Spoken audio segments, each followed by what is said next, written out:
And welcome back to the Hot Lap, where we are talking the Monaco Grand Prix fallout. All of the news coming out of the Monaco Grand Prix, including what on earth is going on with the Alpine team. And talking about that, let's get into the headlines. So, Esteban Ocon, is he going to be benched? That was kind of something that we were laughing about. Some people yesterday suggesting, yeah, it's not going to happen. Reports have suggested that it may actually happen. Canada may not feature Esteban Ocon with his 5-place grid penalty.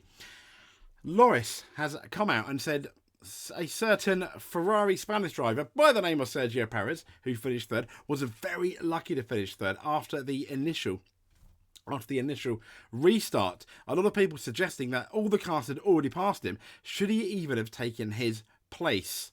Well, I for one do think overall that yes, Carlos Sainz a good third, but the Formula One luck people, his lucky angel, there was someone on his shoulder giving him a bit of luck. One of the dullest races, Lewis Hamilton, and I think we completely agree with him. Max Verstappen has suggested as much as well.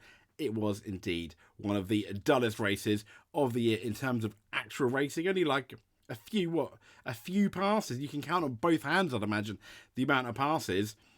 So other than that first race fiasco, the first lap fiasco, that was pretty much about all the excitement we had. The cost of Sergio Perez's damage, I think it's going to be into the millions. But I don't think we can completely blame Perez. It was more K-Mag, this man here. Yeah, the problems with K-Mag. We'll also get into that. There's an interesting article on planetf1.com. But before we do any of that, I just want to transition to a certain congratulations again to Charles Leclerc. And we've got here a Fred Vassar that is about to take a dip into the drink, and Charles Leclerc follows him as well. Ferrari celebrating, absolutely fantastic. The story about his father as well was heartwarming, brought a tear to all the eyes. The Prince Albert of Monaco as well, with a tear in his eye, was really, really lovely. So once again, we want to extend our congratulations to Esteban Ocon on what was an absolutely amazing weekend. So from Esteban Ocon to a naughty little boy, at the very least. So according to Sky, Craig Slater, dropping Esteban Ocon for the Canadian Grand Prix, which is the next Grand Prix, is under serious consideration. And that's from the Alpine boss Bruno Famin. As we know, Ocon had launched an overtake attempt on his Alpine teammate Pierre Gasly at Portier. That's the corner before you head into the Monaco tunnel on the opening lap. But the duo would sadly, for Alpine's sake, collide, lifting the rear of Ocon's Alpine off the ground, and he ended up suffering race-ending damage. Obviously, this did not go down well with the team principal Famin. And in the immediate aftermath, and it may have just been passion, but he did threaten consequences for Ocon. And this was via the French broadcaster Canal Plus, who run the Formula One coverage in France. And it did spark speculation that France's own Ocon could be benched for that upcoming Canadian Grand Prix. And he is due a 5-place grid penalty. Now, Craig Slater, who does work for Sky, he confirmed that this is a genuine threat facing Ocon, rather than just a rumour that we thought even yesterday. Bruno Famin, he said, he was actually on the pit wall with Canal Plus, who called him up immediately in the aftermath of that first lap crash. And Famin spoke angrily, and he talked about taking a tough decision, which everyone has interpreted in Esteban Ocon for benching him for that next race, Slater said. And he went on to say, what I can say to you is that is still a serious consideration for the Alpine boss. He will do what is best for the team, but if he decides that leaving Ocon out for a week as a demonstration of how team discipline needs to be, he is prepared to do that. But that decision has yet to be taken. So absolutely, Esteban Ocon, I completely agree. A grid place penalty for not quite ruining because of the restart, but potentially ruining his teammates. You don't hit your teammate. And if anyone saw the gap, yes, there was a gap. It was why there was amongst the Sundays. Maybe you'd go for it if it wasn't your teammate. I don't understand. And this is an issue with Ocon and Gasly. They have reportedly not fans of each other. They don't like each other. And you saw that in Drive to Survive. Yes, it was dramatised a lot more in Drive to Survive that covered the 2023 season, but it was still there. They were ruining the team's chances of points in the championship, which is exactly what they're doing now. It hasn't changed. I imagine one of them will end up going. Who? I'm not too sure, but I think one of them will end up going. The issue being that Ocon, at the moment, appears to be the fast one. It was definitely Gasly last year. So Norris says Sainz's Monaco red flag replay was frustrating and unfair.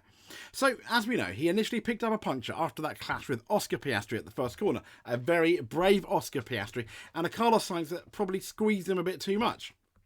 And he ended up halting in Casino Square. But the pile-up involving Sergio Perez's Red Bull and the two Haskell's ended up bringing out those red flags. Now, according to F1's sporting regulations, the order for the restart will be taken, here we go, quote, will be taken at the last point at which it's possible to determine the position of all cars. Now, as such, all cars will then be permitted to resume the sprint session or the race. Most cars had run through the first timing sector on the run down to Mirabeau, and that's before the red flag came out. The delayed Sauber of Granu had not, so the FIA determined that the order of the safety car line had to be used for the second attempt to get going, which meant Sainz effectively promoted from starting at the back to taking his original third. Now, for Norris, who had been running third before the red flag, seeing Sainz retake his P3 spot was something he wasn't particularly happy. He said, I don't think it's the most fair thing, but I'm sure there's been moments in the past where maybe I've been fortunate from it and they could have fixed the car a little bit or something like that, he said. When you think of it in just a blunt way, it is frustrating and unfair. And because someone makes a mistake and because of a certain amount of cars or whatever the rule is, didn't cross the line before the red flag and blah, blah, blah, gets to undo the mistake and gets a free pit stop. It's unfair. However, he was not alone. Stella was more considered about things. The McLaren team boss, he accepted that the rules were implemented in what he believed was the right way. But he said in terms of the way in which the restart order was determined, I think that's the best thing to do. Also, it's an agreement with the precedent whereby you use the safety car line 2 when the sector times are not available. I don't think using the mini sectors is a good way of doing that. Obviously, the whole point that saved Carlos was that Zhao had not crossed that sector. I mean, even Stella goes here, I think he was lucky today. And the issue is, he did hit Oscar Piastri. McLaren did fix it, but they've said it could have been as much as half a second a lap that, caused Piastri to not be as fast. But then they were going so slow around Monaco. I don't really think that's not going to be no massive headline. But speaking of, one of the dullest races I've ever been in from Lewis Hamilton at the Monaco Grand Prix. The 7 times champion started and finished the race in 7th position. Incidentally, the top 10 started as they finished. Now, an early red flag made it slightly exciting, but unlike many drivers, Hamilton did make a live pit stop in the race, gave him the opportunity to get a bonus point for that fastest lap. And he said because of the crash, everyone switched over to the other tyre and just managed at a really slow pace. Now, the team's trackside engineering director, Mr. Shovelin, Andrew Shovelin, he admitted that the early appearance of the flag was not particularly helpful. I don't know if you heard Hamilton say, I told you so. And a lot of people suggested it was because he started on the hard tyres and then he'd have to go on the medium, which he thought at the time you'd not be able to get to the end. To be fair, George Russell did. However, Shovelin said a lap 1 red flag will prove awkward. This is exactly what befell us as the race got underway. We were therefore in a situation where we had to try and get to the end of the medium tyre, and Hamilton ended up stopping. But as I said, the top 10 started as the grid order, finished as the grid order they started, which is... yeah, completely. I mean, I'm up there. I think many people will agree with Lewis. And it's kind of embarrassing when you had a really exciting Indianapolis 500, a really exciting Snetterton at BTCC. And other than an absolutely lovely story for the winner, you had a bit of a joke of a Monaco Grand Prix. However, moving on, the staggering cost of Sergio Perez's Grand Prix crash.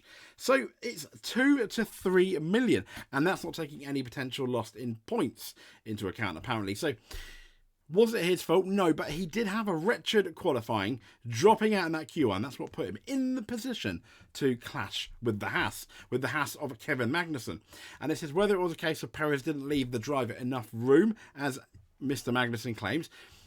Magnussen made a very unnecessary move, as Perez claims, but there's no hiding the fact that this is 2 to 3 million. And Perez, as photographers scattered, Perez bounced off that initial contact and skidded when he hit down the track on the barrier, completely destroying his car. Having said that, he got out, which was absolutely fantastic. Now, budget caps this year is down to 135 million, and Marco says Sunday's accident was at least 2 million, if not 3. Marco went on to say this is costing us about 2 to 3 million with a budget cap. That is, of course, a big handicap. He said it was another crash that Magnussen was involved in. You should watch the replays carefully. Thank God it ended well, but it was a critical situation, he said. So, yeah, in the millions, definitely going to... I mean, that's almost like a brand new car. Maybe new gearbox, new engine. We don't know yet. So, from Sergio Perez to the other guy involved in the incident, a certain Kevin Magnussen. And PlanetF1.com have got an interesting article which I want to share with you before we close, before we finish, saying there comes a point in the racing driver's decline when a duty of care element, it's absolutely savage, must come into the equation when speaking about Kevin Magnussen. And they're talking about if he's unable to spot the signs and recognise that he is a fading force, and in worst case scenarios becoming a danger to himself and those around him. Maybe his employees should do it for him. I mean, absolutely savage. The Haas team have been found wanting in this area before, and they used the example of Romain Grosjean, who was allowed to stagger on even as mistakes became ever more frequent. They talk about Kevin, who, like Grosjean, has been stumbling somewhat, with talk spreading with each passing year that the cars have outgrown these streets. For some years now, the Monaco Grand Prix has only ever been one massive first lap accident on the hill to Massenet from a serious debate. Yeah, absolutely it has, but then you could say the same for many circuits. The minute you start going over 100 miles per hour, dangerous things can happen. People can no doubt get hurt. And they're talking about whether, it's enough. Kevin Magnussen not realising it, and they said the unspoken truth about Magnussen's defence, and they're talking about now Miami against Hamilton is that he would not have had to resort to such spoiler tactics if the raw performance was still there. And he said, and because it isn't, because his teammate is the only driver Haas can rely on to score consistent points these days, Magnussen has been reduced to the status of Hulkenberg's bodyguard. They're talking about the current penalty point system, and I think you could err on the side of a racing incident. However, Magnussen is got these 10 points looming over him, I think, for the rest of the year in Formula 1, for the rest of the season. So it's going to be interesting to see if he does cause anything, whether the stewards are going to have the forthright, are going to be like, brave enough to be like, no, this guy needs to be banned. They did it to Romain Grosjean before the point system happened. In fact, I think Romain Grosjean was one of the reasons this point system has happened, this penalty point system happened. So I think if K-Mag doesn't change, we clearly are going to see the first person that's banned with the use of this new point system. Anyway, I digress. If you made it to the end, give us a like, give us a subscribe. That would be absolutely fantastic. Having said that, just watching it to the end is enough for us. But if you want to do that, you're going to be a world champion in our eyes. If you want to do 2 of them, like and comment, you're going to be a multiple world champion in our eyes. This has been the Hot Lap onwards to Canada. We've got the rally coming up this weekend as well. And the fallout, I'd imagine, for the IndyCar and the BTCC at some point this week. So stay tuned. Thank you very much, and we'll speak to you soon.